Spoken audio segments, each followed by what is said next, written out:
Our session with a presentation by also a performer, a guitar player, and a composer as well. His paper is titled Understanding and Interpreting Classical Guitar Morphologies Within the Sound Sculpting Arena.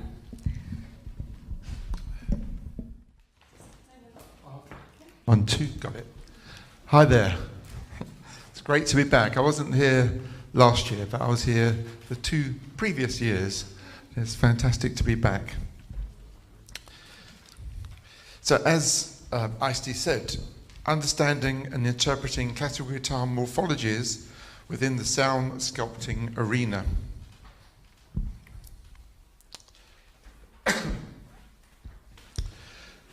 The musical domain is no longer limited to conventional sounding models. For the guitar, my instrument, there is now a surprising sonic array of sounds ranging from the real to the unreal. There is a need to re-evaluate traditional sound making as the links are often broken. Sometimes sound shapes and qualities occur from unconventional causes.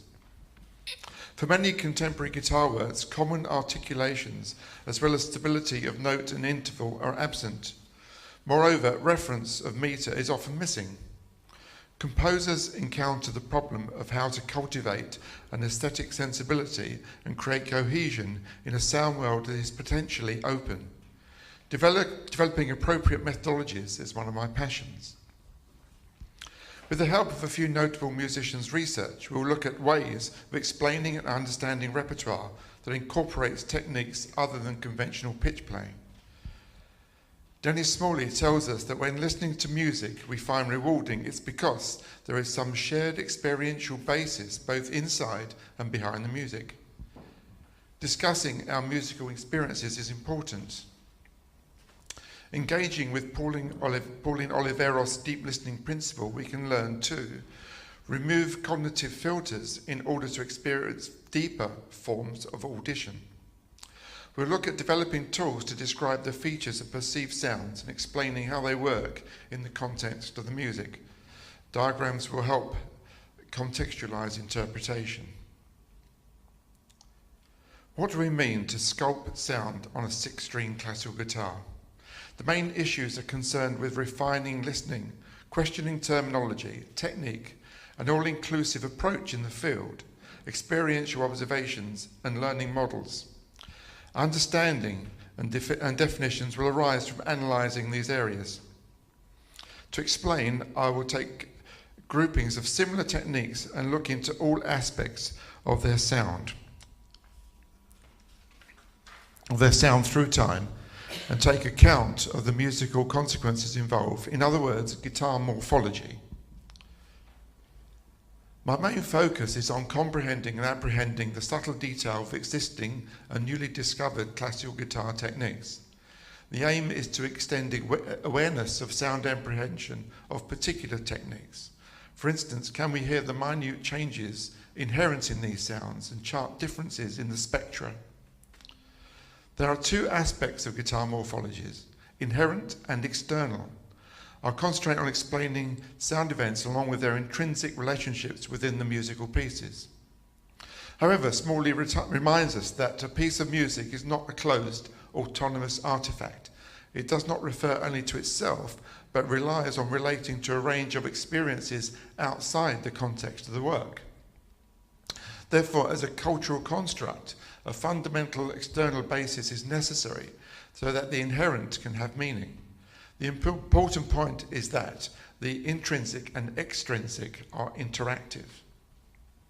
In music for acoustic instruments, there is no term that represents the link between fundamental morphological qualities and external referential sound associations. However, for acousmatic music, an expression has been invented that describes this connection. Smalley uses the term source bonding to represent the activity of morphologies from inside the work to the sounding world outside.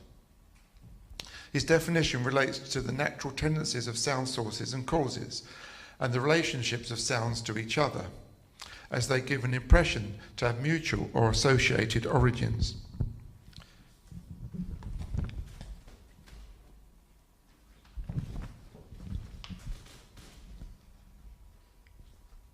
My contention is that source bonding should be brought into the instrumental music arena. It is present in guitar playing and may be discovered through the various physical activities that occur in sound making. Put another way, when human agency is involved, source bonding will occur. Through cultivating methods of apprehension unhindered by preconception, Oliveras tells us one of the deep listener's goals is to listen to each and every sound exactly for what it is, nothing more, nothing less.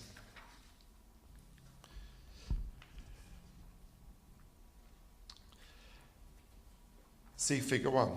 Further aspects will become clearer as in the forthcoming practical section. As well as advocating source bonding, I want to examine another expression, extended technique. My definition is designed to identify methods of producing sounds that are non-standard, bearing in mind all guitar techniques connect to the original source by way of being analysed in respect to the archetype. In 2014, I stated that an extended technique is an unconventionally played procedure that produces morphologies containing a spectral content alternative to the conventional pitch-biased attack, sustain, decay model. Therefore, music may be developed by examining the spectral possibilities from the selected extended techniques produced through manipulating the placement of consecutive, merged and combined morphologies. This is tied to the relationships that occur in shaping phrases, being aware of pitch relations and exploring dynamic levels. We can now examine source bonding and extended techniques. We can now examine how source bonding and extended techniques can be applied to our musical world. For this practical section, I'd like to start thinking about a pedagogical approach. Discovering musical links is important for future teacher-performer-composer communication. New shifts in language are created by researchers questioning the musical world in which they live, not in a vacuum. Moreover, for the listener to make sense of new ideas, there must be some shared cultural basis. Students need to consider all aspects of the sounds they produce on their instruments. I have identified 9 groups of extended techniques. Each classification has their own unique qualities, and they provide a storehouse of sounds especially selected for their particular morphological value. They fit into my vision of a sound-based music. They are as follows: harmonics, bottleneck, snap pizzicati, crossstrokes, snare drums, sound hole resonances, tappings, nutside, and mute. Focusing on the impact of oral awareness and clarity in a historical musical context, the importance of documenting extended guitar neck techniques lies not only in reaching contemporary guitarists, composers and musicologists, but also future generations of musicians. Therefore, Figure 2 has been devised to show the diversity of unconventional sounds used by composers after the last few decades. It is by no means exhaustive. That's the handouts that you have.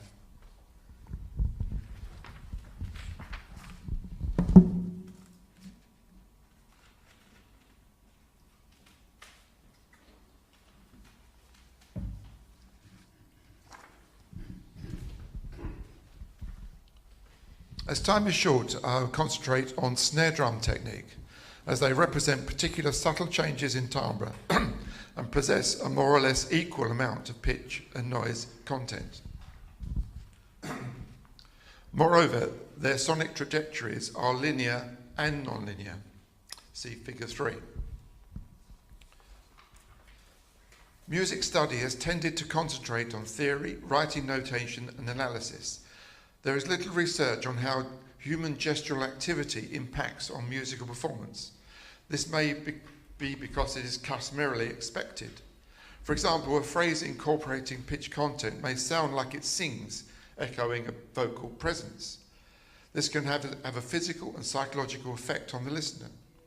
Interpreting the source bonding threads and extracting meaning is an eventual goal of this line of thinking, alongside the expressive and emotional significance of inherent and external musical qualities. Describing musical gestures through morphological value will help listeners to identify significant behaviours. So I use 3 different snare drum techniques. They're up there. So there's normal, lateral glissando and slide glissando. I'll just play them for you.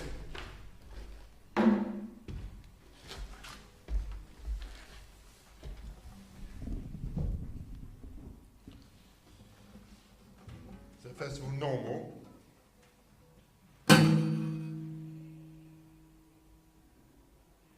Slide glissando.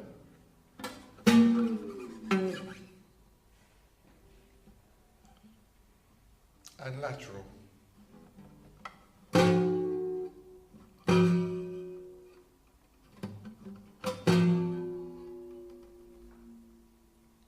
was a better version.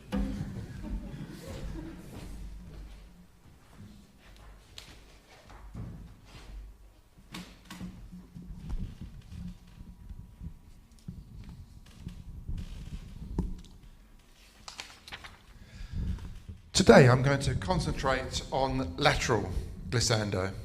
Snare drum morphologies have 3 phases: preparation, resonance and release.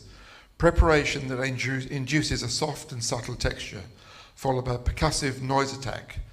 This may be multiple attacks, which is released into the decaying spectral activity, then a noise cessation.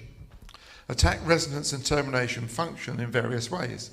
For example, the preparation phase of a snare drum morphology can operate as an anacrusis. Morphologies terminate naturally when the sound reaches silence, or prematurely through performer intervention. The direction of spectral contour during the resonance phase of a lateral glissando is refracted.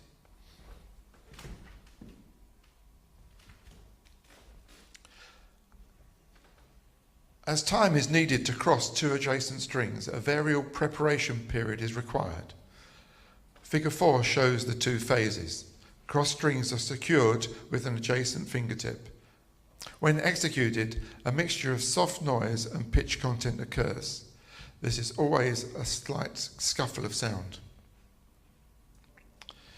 So just to this with me. Illustrate how that looks.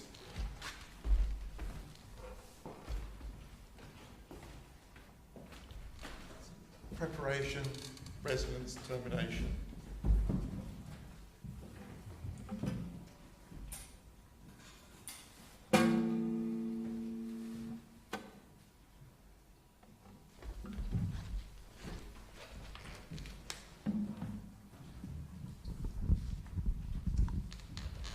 The preparation acts as an upbeat to the second phase.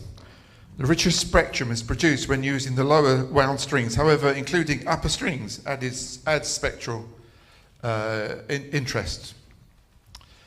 To play a lateral glissando, 2 strings are crossed using the method described above. However, the strings that are being crossed over are pushed a little further before being anchored by the left-hand finger. When then using the gap between the gap that is now between the crossed strings, the string that's been pushed a little further is drawn back slowly and deliberately after the right hand attack. This creates a subtle but effective microtonal glissando.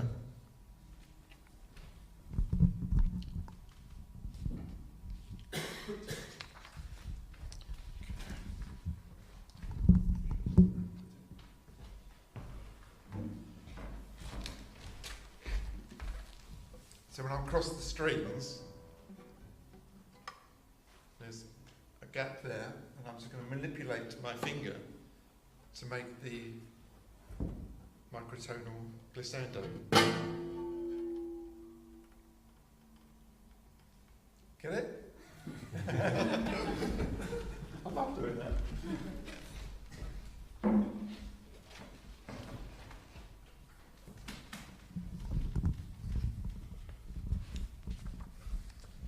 Each player will manipulate the microtonal refraction differently, therefore the sonic result will vary. Amount of distance is left to the performer.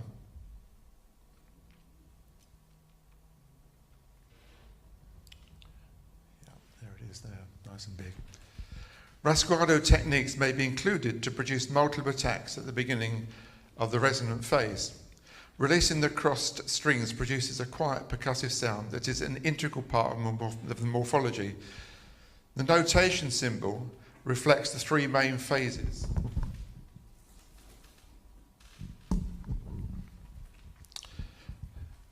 A vertical line, variable in length, with an embedded small semicircle denotes the preparation. This is attached to a graphic representation of the decaying resonance phase. A decreasing set of connected diagonal lines. The length of the resonance indicates the duration of the decay. A separate symbol is used to represent the release possibilities. Between the second and third phase, a broken horizontal line signifies variable amounts of relative silence. This is seen as part of the third phase, anticipation of the termination. To appreciate morphological value, hearing the sounds in extended passages is invaluable. So, it's going to put the three techniques together.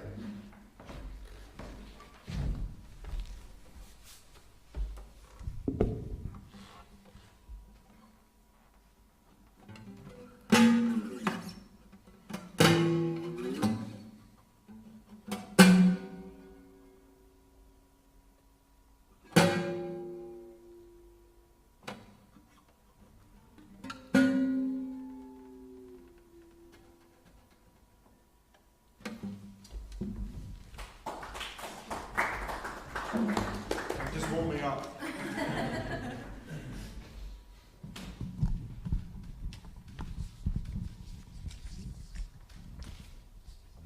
On hearing the sounds, the term snare drum for this technique may set a certain expectations for the listener.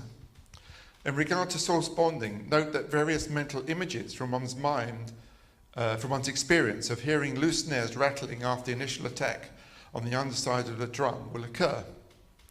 Our ears have both entrance and exit. The visible ear is ever vigilant.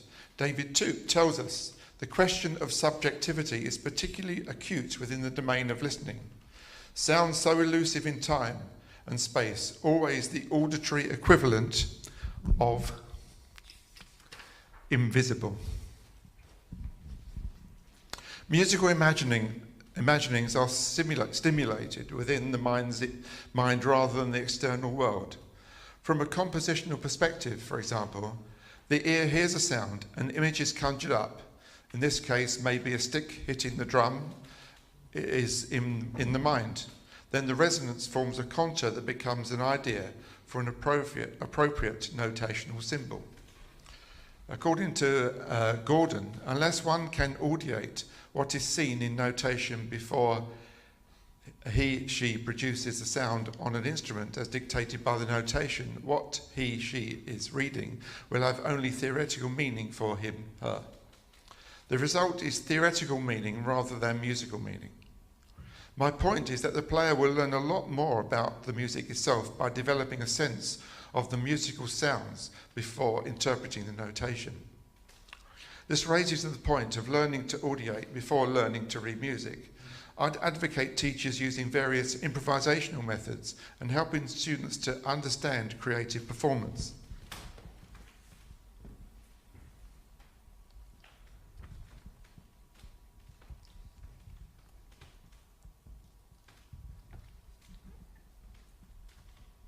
Musical educators are expected to teach the complex undertaking of helping pupils to be creative. Therefore, an ever-developing set of tools is essential for forward-looking pedagogical improvement. Instructions that will help students to bring out and realise their inner potential.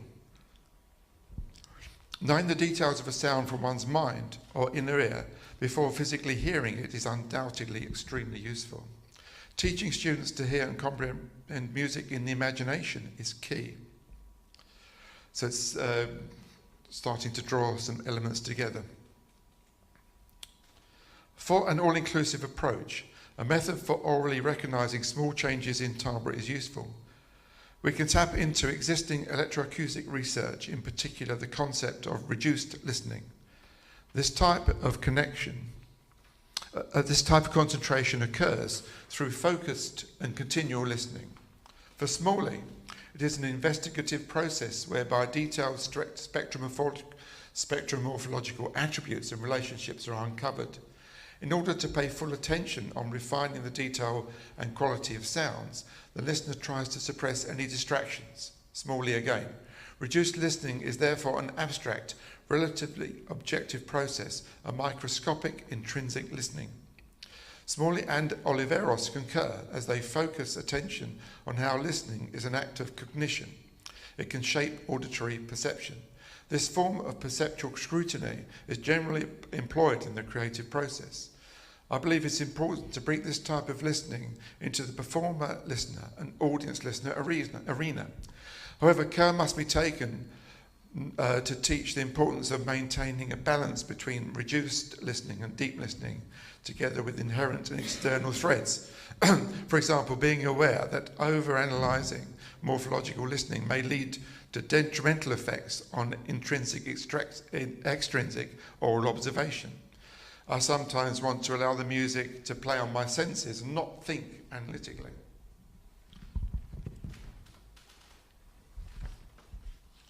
In order for a morphological approach to work, educators will have to notice the importance of the whole sound that is produced. I'd advocate a paradigm shift, a move away from pitch emphasis, giving equal emphasis to the morphology of sounds alongside spectral qualities and other factors such as style, technique, tone production, performance space, and psychological experience. Figure 7 shows the interconnectedness of the considerations involved. The aim is learning to comprehend all aspects of what is said and understood when a musical sound or gesture occurs. This model can be extended to all instruments and audible events in the environment.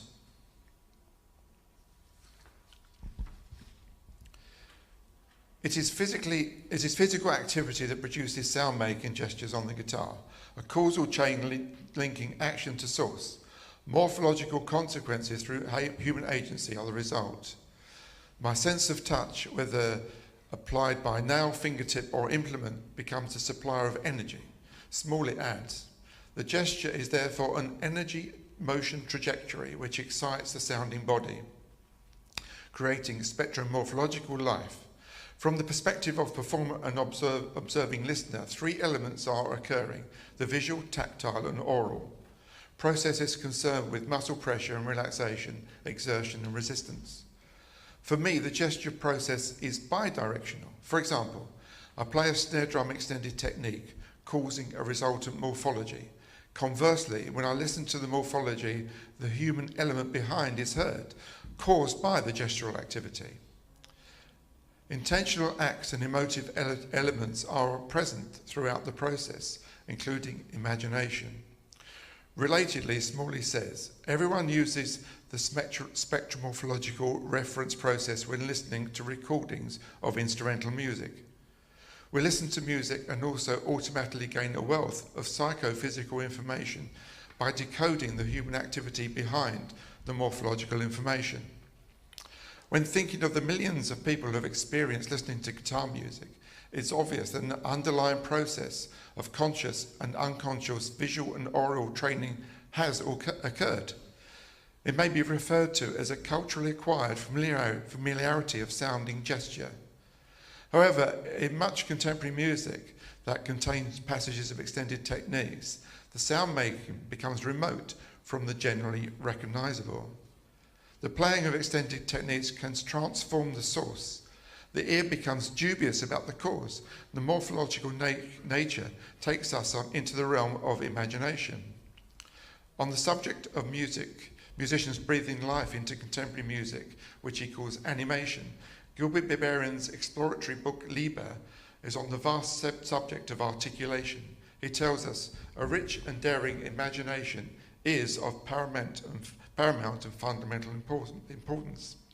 Furthermore, when listening to a recording or not being close enough to the performer at a concert, the sounds heard may be difficult to decipher.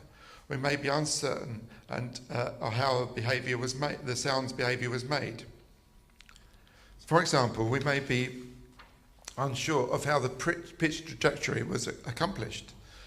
My hope is that it will become possible for composers to create their music where the gestural cause-source relations are even more adventurous and imaginative. For me, this remote order of imagination is a rich area for compositional exploration. The reality of my musical world is about integrating standard and common historical techniques with extended techniques. This may cover styles and many styles and genres. My intention is to connect morphologies from guitar techniques to today's world in a holistic manner. I wish to develop a progressive, radical, forward-linking pedagogical listening system that embraces all techniques as equal in value. I've carefully nurtured the concept of guitar morphology. Part of its meaning is as a tool for expressing and evaluating an holistic listening experience. The mutually dependent interrelationships between the sound spectra emanating from the guitar and how they change through time.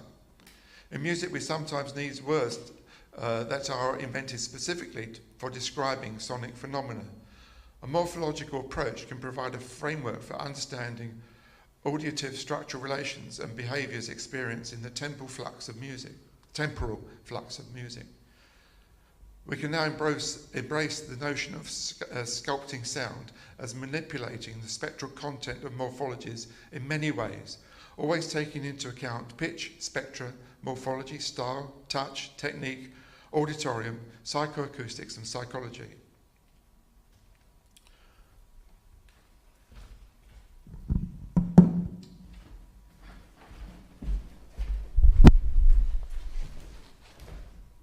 Just going to play a little bit more. We're concentrating on the snare drum morphologies, but also bringing in other techniques as well into the text, creating a more varied texture.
When we combine my thinking behind guitar morphology with the inherent external listening, plus the process of reduced and deep listening, together with Smalley's writings on spectral morphology, we may form the basis of moving towards a pedagogical auditive system.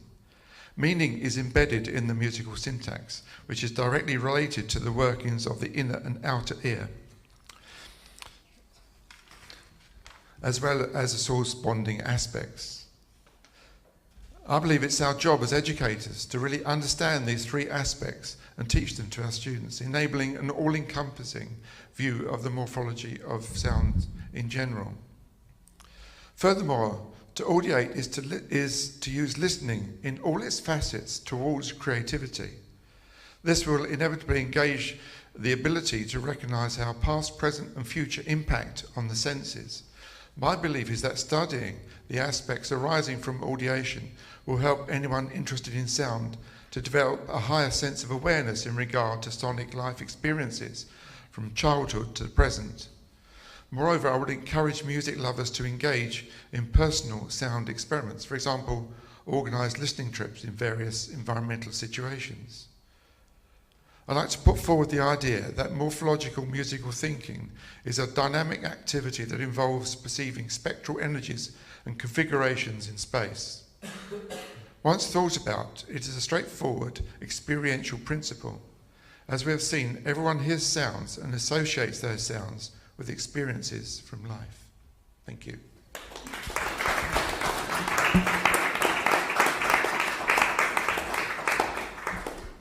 Thank you.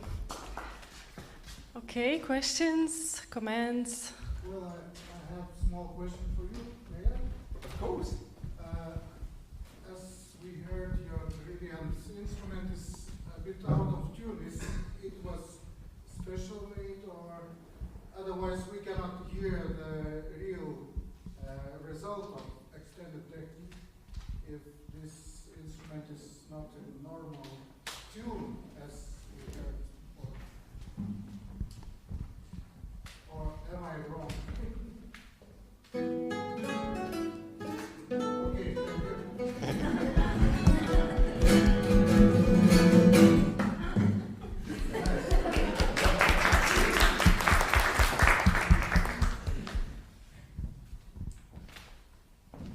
Any more questions? Maybe.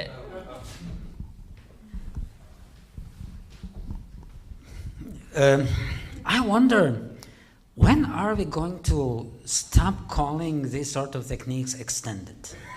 When are they going to become incorporated in our normal way of thinking about music? I mean, after all, tremolo is somewhat novel development in music, since thousands of years before Monteverdi, they didn't know about it. So it's still 400 years old, 500, how many, and I believe that it's a big news. So, do we have to wait another 400 years before this becomes normal for an instrument? And something else.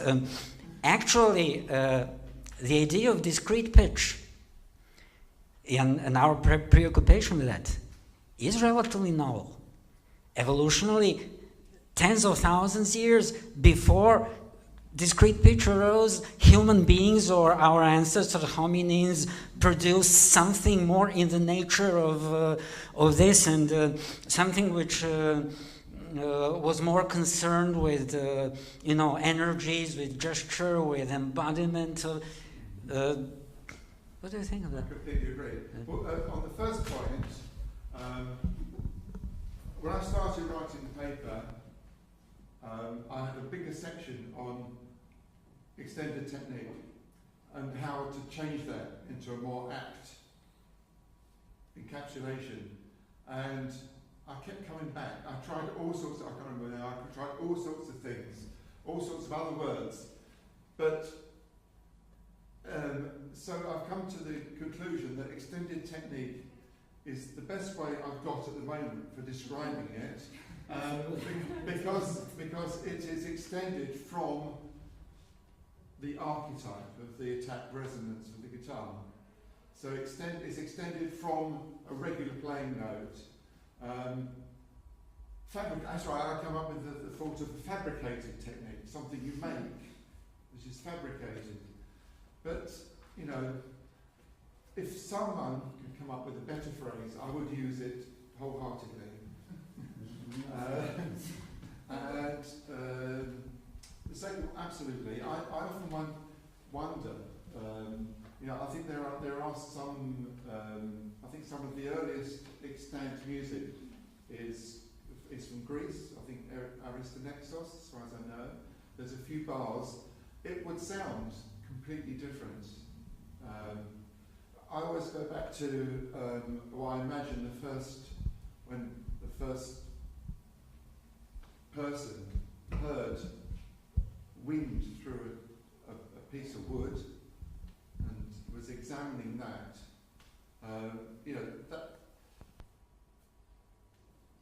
that's where it goes back to me.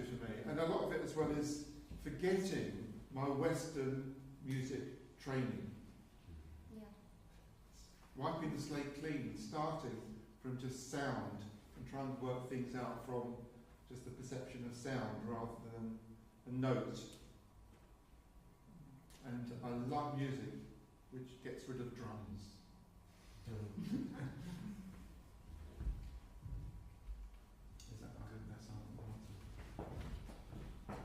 Okay, thank you for this interesting presentation. Okay, and now we have a lunch break, and I would like to invite you not to miss our afternoon forum. It's titled after the same name as was Roger's lecture. Do you hear what I hear? But I hope we get really rich oral experiences instead of theoretical. Okay, so it takes place at 3:30 p.m. in this building, in the second floor, just in the other side of the building. And also an evening concert at 6 p.m. To learn is differently, also in the second floor, but it's just upstairs. Okay, so thank you, and see you again.